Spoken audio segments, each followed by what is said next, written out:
April 12, 2021. A power failure that appeared to have been caused by a deliberately planned explosion struck Iran's Natanz uranium enrichment site on Sunday in what Iranian officials called an act of sabotage that they suggested had been carried out by Israel. The Zionist regime with this action tried to take revenge on the people of Iran for their patience and wisdom when it comes to the lifting of the sanctions. Iran's response will be revenge on the Zionist regime at the right time and right place.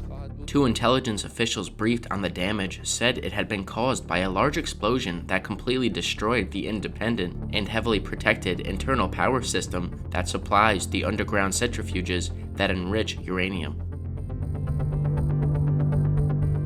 Jordanian Prince Hamza made his first public appearance since being arrested earlier this month. Prince Hamza joined members of the Jordanian royal family, marking the centenary of the establishment of the Emirate of Transjordan, a British protectorate that preceded the kingdom. It was the first time Hamza was seen in public since he was placed under a form of house arrest on April 3rd following accusations that he was involved in a malicious plot to destabilize the kingdom.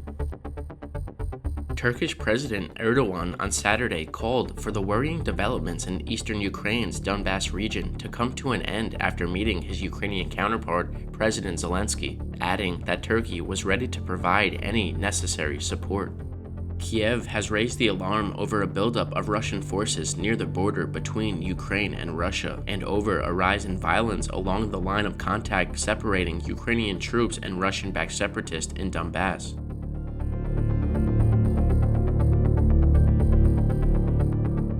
An armed man who barricaded himself inside a hotel room at a resort in Honolulu and fired shots through the door was found dead in his room from a self-inflicted gunshot wound. Shots were fired around 6 p.m. according to police. Hotel security staff went up to the room where the man was located and knocked on the door. He then fired through the door multiple times.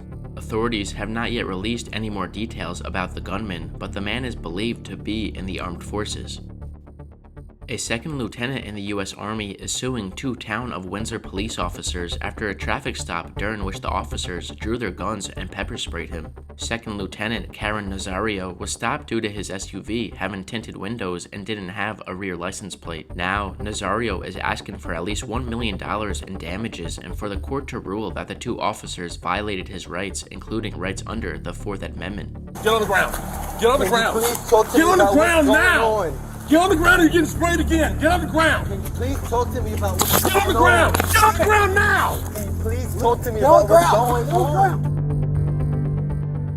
The NYPD is still looking for the gunman responsible for shooting a 12-year-old boy in the chest. Police say the child was walking down Malcolm X Boulevard around 10 p.m. when someone in a vehicle fired a shot, striking the boy directly in the chest. Law enforcement sources say the boy was able to run to a nearby liquor store after he was shot to call for help. He was rushed to the hospital and is expected to recover.